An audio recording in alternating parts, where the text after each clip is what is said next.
Thank you very much. And it's a great pleasure to be able to address such an intelligent and sophisticated audience. I only wish I was there with you, but I was the whole of last week in Marbella in our World Congress, where I met many friends from Israel.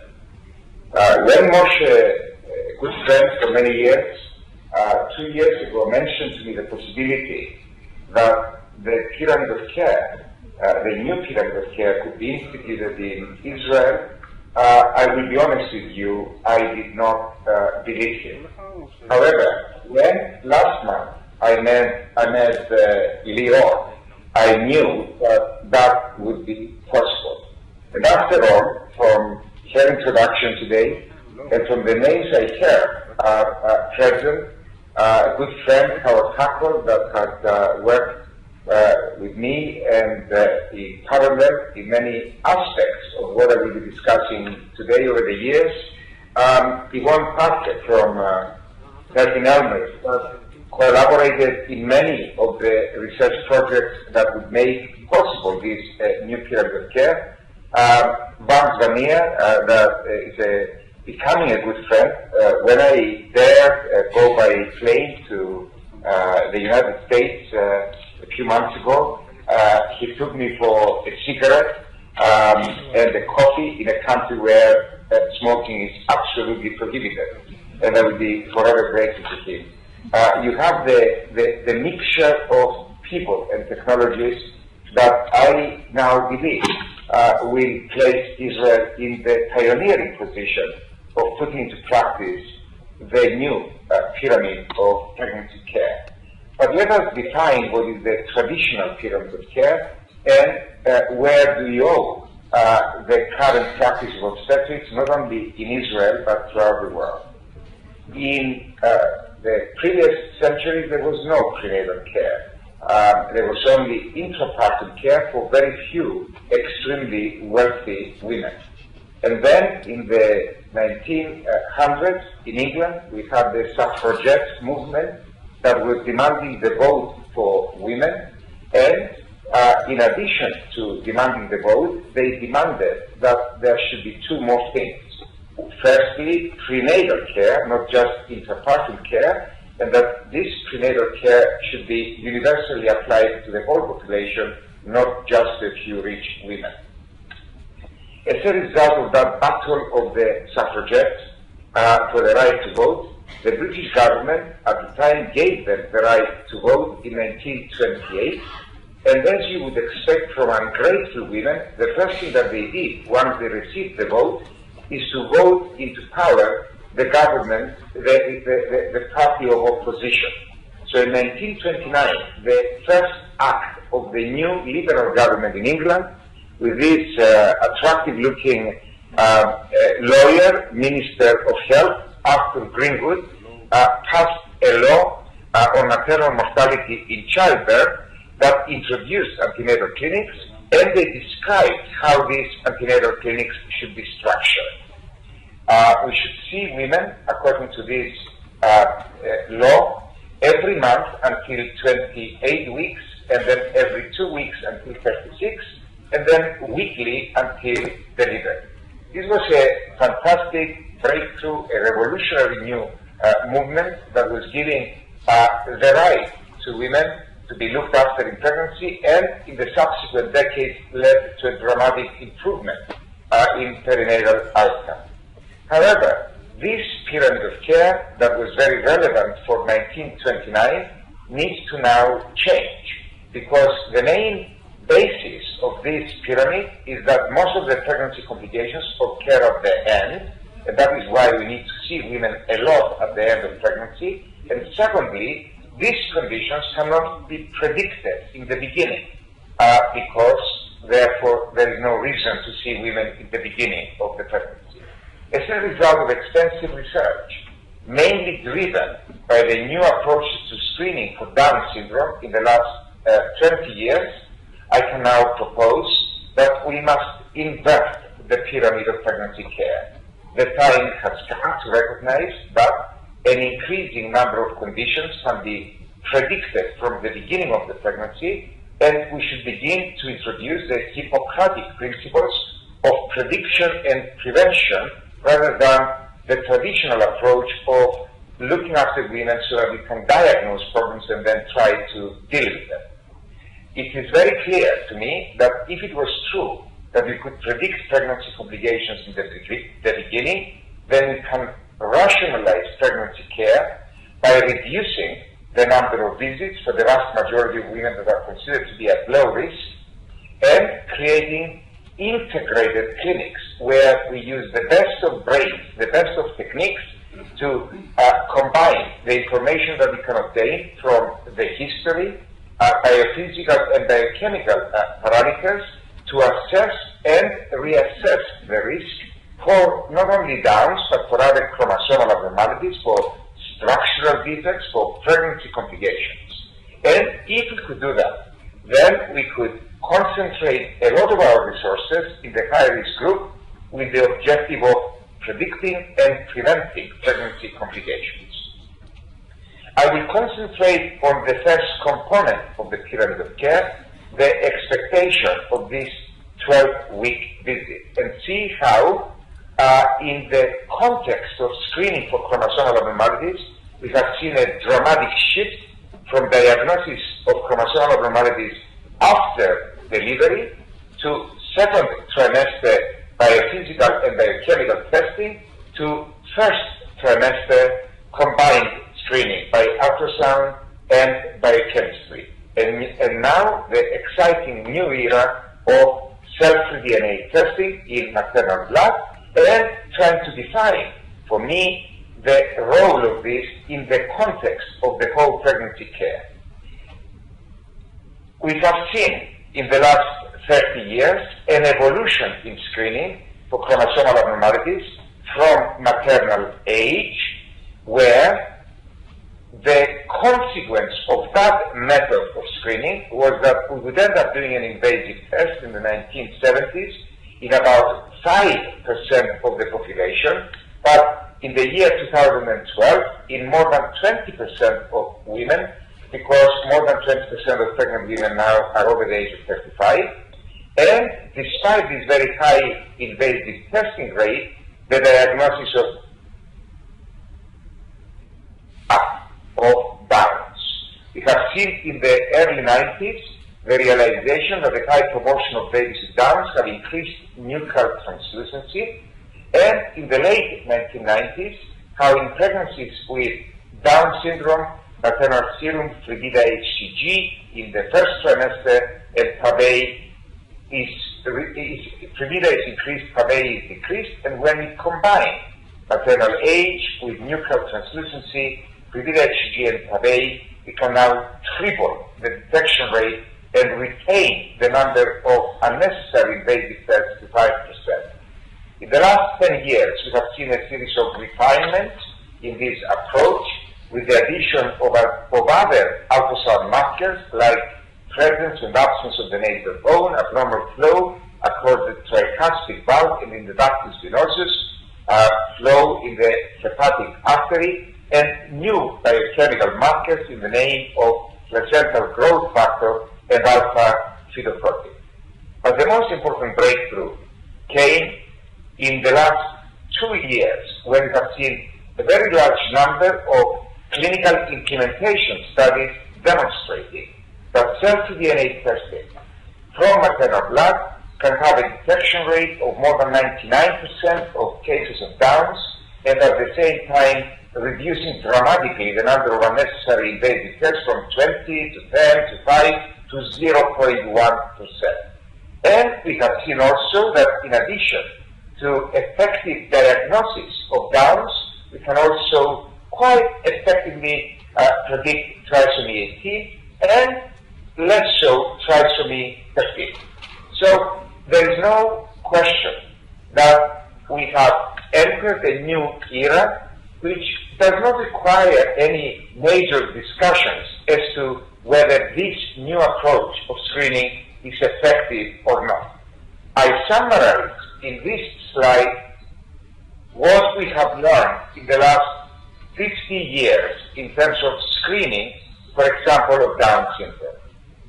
In a population of 100,000 pregnancies, with a prevalence of Downs of about 1 in 500, we would expect to see 200 fetuses with Down syndrome. Let us assume that all others are chromosomally normal, although we know that there are many other chromosomal abnormalities. If we now look at the traditional method of screening, maternal age, we will be able to identify 60 of the 200 babies with Downs, or 30%, and at the same time carry unnecessary invasive tests in about 5,000 women with chromosomally normal babies. And then we move along the decades from maternal age to second trimester serum biochemistry, with doubling in detection rate, but still 5,000 unnecessary invasive tests. Even the combined test that I so very much invested myself and advocated for the last 20 years, with a detection rate of 180 of the 200 babies with Downs, and then even the first trimester combined test with the addition of nasal bone, ductus venosus, tricuspid, and so on, where we are approaching detection rates in the hands of very few people that can engage in this process of 97%, and a reduction in the false positive rate to 3%, but still 3,000 unnecessary invasive tests. And then bang, cell-free DNA testing, detection of more than 199 out of 200, and the false positive rate of less than 100. So it is very easy for me to conclude, not out of a delusion, now not out of a religious belief, but out of real statistics that have been acquired over a series of decades. Cell-free DNA testing is far superior to all other methods of screening for trisomy 21. It can be offered to all women, irrespective of risk, and why not? It can provide results in the first trimester of pregnancy, and it has the potential for the detection of all Nicolaides. The question is not as to whether this is a major new breakthrough, but the question is how to best implement it, and it is for this reason that I look with excitement at the models that you will be utilizing now in Israel, the new product that you're launching today. The approach that I believe, at least in the near future, is most likely to be used is that we will retain the combined test for all pregnant women, and then the women on the basis of the combined test will be essentially divided into three groups. A very low risk group that will constitute nearly 2/3 of the population, where it may not be necessary to do anything else, except routine care, a second trimester ultrasound scan. An extremely high risk group where we are detecting a very high nuchal, we are detecting various fetal malformations, holoprosencephaly, metacystis, where the combined test is suggesting that the risk is extremely high. This population will constitute about 1% of the population, and such women should be subjected to the offer, at least, of invasive testing and extensive molecular testing of the chorionic villi or the amniotic fluid. And then we would have an intermediate risk group with an estimate of, let's say, 1 in 10, 1 in 6,000, that would constitute about 1/3 of the population. And in this group, there would be a major benefit from the offer of cell-free DNA testing, because this will then more objectively divide the population into an extremely high-risk group in need of invasive testing and an extremely low-risk group in need of routine pregnancy care. We have estimated that with this model, we are reducing the expense that is still expensive from cell-free DNA testing, not for the whole population, but let's say to only 1/3 of the population. We are dramatically improving on the current detection rates to at least 98%. We are dramatically improving the pregnancy care because we are reducing the number of unnecessary invasive tests to about 1%, and the only debate from my point of view is what should be the primary method of, the content of the primary method of the combined test. Because in order to achieve this performance, 98% detection, 1% false positive rate, if the primary method of screening was the combined test, we would need to offer cell-free DNA testing to 35% of the population.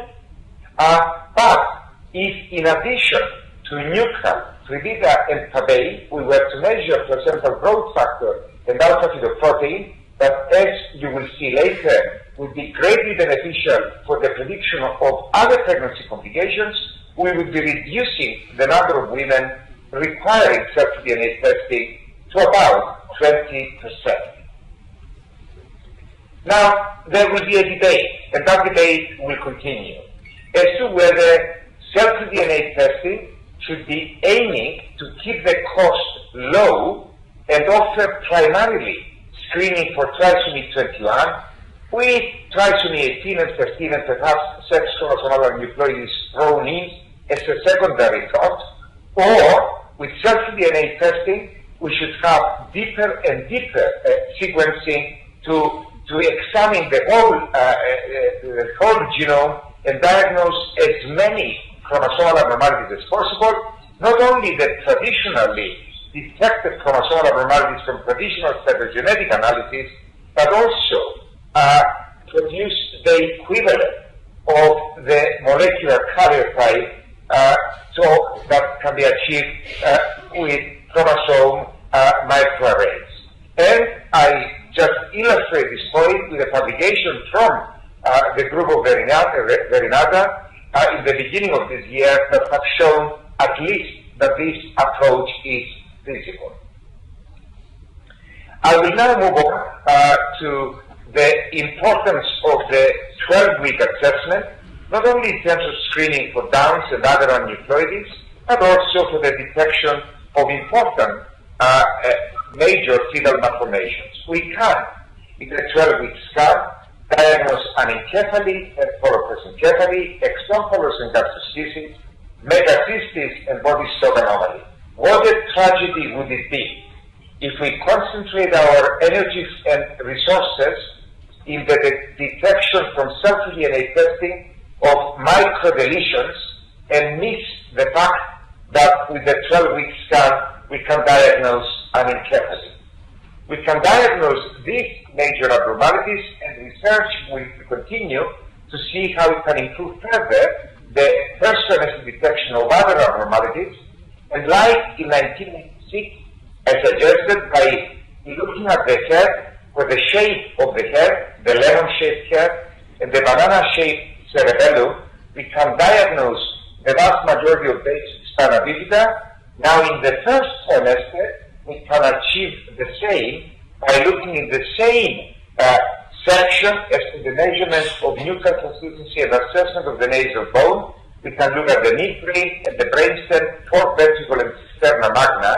And in babies with spina bifida, there is pulling of the brain downwards through the Arnold-Chiari malformation that will result in increasing the diameter of the brainstem in the red dots representing babies with spina bifida at the expense of the fourth ventricle and cisterna magna, which becomes smaller, again, as illustrated here. So in the first trimester of pregnancy, we can now predict at least the vast majority of babies with open spina bifida. Similarly, in the first trimester assessment, a combination of those markers that have been successfully used in screening for chromosomal abnormalities, nuchal translucency, abnormal flow in the ductus venosus and the tricuspid valve, can predict in the chromosomally normal babies those fetuses that will have major fetal structural cardiac defects, and 2/3 of such defects can be predicted by the indirect markers of aneuploidies. So the first trimester scan, the first trimester component of the pyramid of care will be increasingly diagnosing a large number of important structural fetal abnormalities. But the biggest tragedy in the world, the main cause of death and handicap in obstetrics is premature delivery, responsible for more than 1 million neonatal deaths in the world per year. And in the last 50 years, the rate of premature birth has not decreased, but actually, tragically, it has increased. And now it is possible to at least dream of the day when we can begin to reduce the rate of prematurity, because we have the potential of identifying a high proportion of these women that are destined to deliver prematurely from the beginning of the pregnancy. A few questions from the history. Black women have a higher risk, and so do smokers. Women that had a previous premature birth and those that conceived by IVF have a higher a priori risk of delivering spontaneously prematurely before 34 weeks. We can measure the survival length at the 12-week assessment, and the length is already shorter in those women that will deliver prematurely, and I have already mentioned the value of AFP in screening for Nicolaides. High AFP is so far the only biochemical useful marker for early prediction of prematurity. And the combination of history, measurement of survival length, and ultra protein can be detecting or predicting more than half of those women that will be delivering spontaneously several weeks later. And there is evidence that the administration of progesterone to such women starting from the second trimester, a multi-center study which we published a few years ago in the New England Journal, and another study mainly from the United States, from the group of Roberto Romero, with very, very similar results, and the hope that if progesterone was to be started from the first rather than the second trimester, the impact will be even greater. A great obstetrician and gynecologist from Israel, a good friend, that every time I meet him, he tells me, Mashiach, but Kypros in IVF will give women a lot more progesterone from the first trimester of pregnancy. Why don't you do that also in the high-risk pregnancies? I will follow his teachings, and we will be instituting, and I hope that this is exactly what is going to be happening now in Israel. First trimester, combined screening for preterm delivery with the potential of substantially reducing this biggest of the tragedies in obstetrics. And then extensive research has also demonstrated that we can be identifying a high proportion of women that are destined to develop severe preeclampsia, fetal growth restriction, and end up with stillbirth. A lot of research with friends like our couple, collaborators like Nicolaides and Yvonne, we have established algorithms that can combine along the same logic a series of factors from the maternal history. The older you are, the bigger you are. If you are black, if you have a previous pregnancy with preeclampsia, or if your mother had preeclampsia, if you conceived by IVF or started the pregnancy with chronic hypertension, diabetes, or systemic lupus erythematosus, you are at higher risk of developing preeclampsia. And if your mean arterial pressure at 12 weeks, your uterine artery pulsability index, and the maternal serum placental growth factor and Fabry are reduced, then we can be identifying in the 12th week of pregnancy more than 90% of the women destined to develop severe early preeclampsia. Similarly, we can use a same approach to identify a high proportion of those women that would deliver severely growth restricted babies prematurely.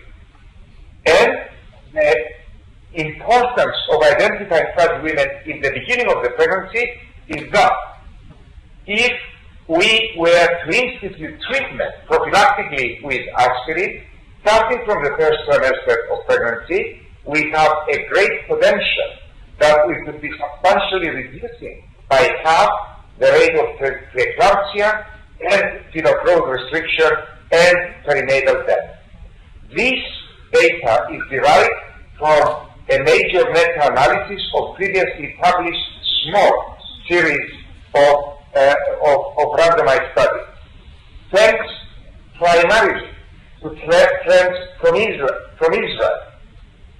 And capital Miley has been the main force behind this in a major collaborative study now, funded by the European Union, centers from Israel and various European centers will be collaborating in a major screening study in the first trimester involving more than 30,000 pregnancies to identify the high-risk group that will be randomized into aspirin starting from the 12th week of pregnancy to see whether indeed we can have major substantial reductions in these pregnancy complications.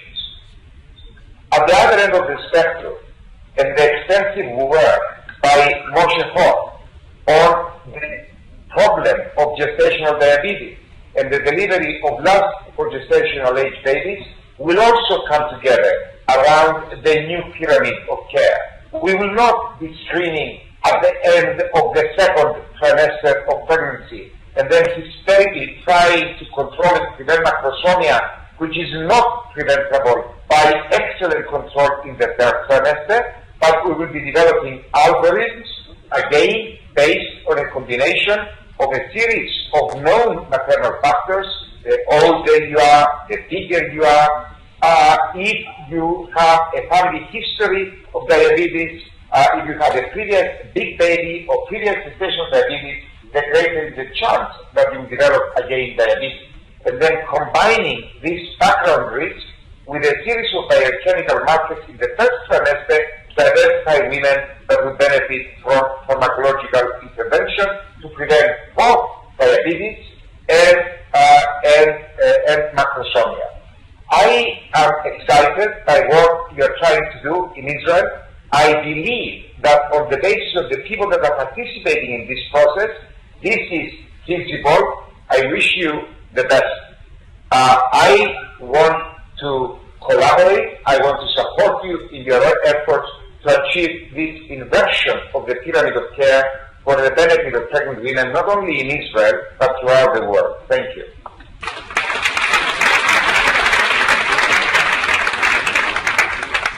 Thank you, Kypros. It's always brilliant and I think stimulating, and it's a great performance.